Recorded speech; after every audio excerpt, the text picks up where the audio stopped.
Multilevel પાર્કિંગના કોન્ટ્રાક્ટરને contract કરાવવાની ધમકી આપી 10 લાખની લાંચ માંગવા મામલે આપના 2 કોર્પોરેટર એસીબીમાં ભેરવાયા છે. આપના કોર્પોરેટર જીતુ કાછડિયા અને વિપુલ સુહાગિયા સામે કોન્ટ્રાક્ટરે ફરિયાદ કરી છે. કોન્ટ્રાક્ટર આ બાબતે પુરાવા સાથે એસીબીમાં ફરિયાદ કરી હતી. મલ્ટીલેવલ પાર્કિંગના કોન્ટ્રાક્ટરને કોન્ટ્રાક્ટ કરાવવાની ધમકી આપી 10 લાખની લાંચ માંગવા મામલે આપના 2 કોર્પોરેટર એસીબીમાં ભેરવાયા છે. આપના કોર્પોરેટર જીતુ કાછડિયા અને વિપુલ સુહાગિયા સામે કોન્ટ્રાક્ટરે ફરિયાદ કરી છે.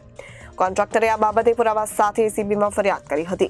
કોન્ટ્રાક્ટરે રજૂ કરેલા રેકોર્ડિંગ એફએસએલમાં મોકલાયા તે સાચા હોવાનું પુરવાર થયું છે. ત્યારબાદ આપના કોર્પોરેટર જીતુ કાછડિયા અને વિપુલ સુહાગિયા આ ગુનામાં આરોપી પણ ઠર્યા છે. તેથી આપના કોર્પોરેટર વિપુલ સુહાગિયાની એસીબી દ્વારા ધરપકડ કરાઈ છે.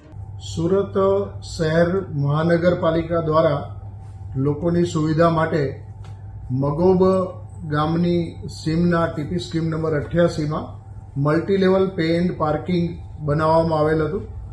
આ પે એન્ડ પાર્કિંગની બાજુમાં એ જ બિલ્ડિંગમાં સબ્જી માર્કેટ માટેની એક જગ્યાની પણ ફાળવણી કરવામાં આવેલ હતી.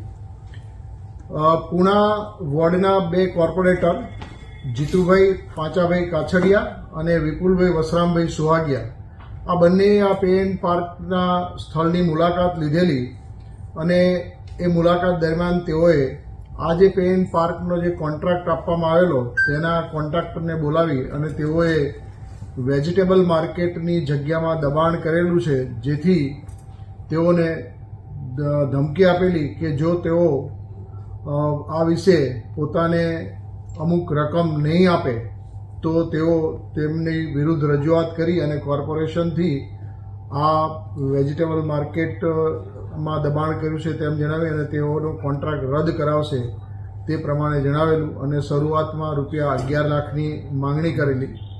ત્યારબાદ ઠેકેદાર, કોન્ટ્રાક્ટર અને કોર્પોરેટર વચ્ચે મિટિંગ થયેલી, જેમાં આ બંને કોર્પોરેટરોએ રૂપિયા 10 લાખ લેવાનું રકઝકના અંતે નક્કી કરેલું.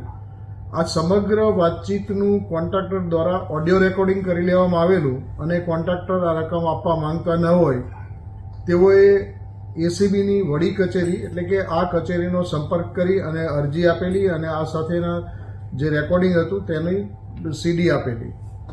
જે સીડીનું સુરત એકમ દ્વારા એફએસએલ ખાતે પરીક્ષણ કરાવતા નો ટેમ્પરિંગ સર્ટિફિકેટ આપવામાં આવેલું, જેના આધારે ત્યારબાદ આ બંને કોર્પોરેટર અને જે કોન્ટ્રાક્ટર હતા એમનો વોઇસ સ્પેક્ટ્રોગ્રાફી ટેસ્ટ કરાવવામાં આવેલા, જેમાં આ વોઇસ સ્પેક્ટ્રોગ્રાફી ટેસ્ટ જે હતા એ તેઓના જ હોવાનું વાતને સમર્થન એફએસએલ દ્વારા પ્રાપ્ત થયેલું.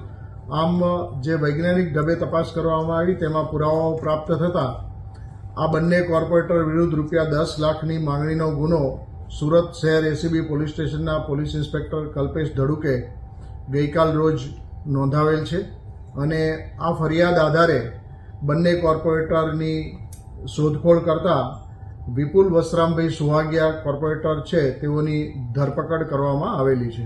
ફરાર છે કોણ છે સર? આ જે ફરાર છે એ કોર્પોરેટર જીતુભાઈ ઉર્ફે જીતેન્દ્ર પાંસાભાઈ કાછડિયા છે અને આ બંને કોર્પોરેટરો પૂણા વોર્ડના આપ પાર્ટીમાંથી ચૂંટાયેલા કોર્પોરેટર છે. સાહેબ, હવે કઈ દિશામાં તપાસ થશે? આ તપાસમાં હવે જે કોઈ અન્ય કોઈ સંડોવાયેલા હશે તો તેઓની પણ ધરપકડ કરવામાં આવશે અને આ જે નાણાં માંગ્યા છે એ સિવાય તેઓએ અન્ય કોઈ પાસેથી આ પ્રકારે નાણાં પડાવેલા છે કેમ તે અંગે ઊંડી તપાસ કરવામાં આવશે. આ બંને છે એ પદાધિકારીઓ છે, જેથી તેઓની અપ્રમાણસર મિલકતની તપાસ માટે તો હાલ કોઈ નિર્ણય લેવાયો નથી, પરંતુ તેઓએ અન્ય કોઈ પાસેથી આ રીતે નાણાં લીધેલા હશે તો તે અંગેની તપાસ ચોક્કસ કરવામાં આવશે. કયા પક્ષના બંને કોર્પોરેટર છે ને કેટલા ટર્મથી ચાલુ છે? આ બંને કોર્પોરેટરો આપ પાર્ટીના છે અને બંને કોર્પોરેટર પ્રથમવાર ચૂંટાયેલા છે. Bureau report Janadesh news Surat.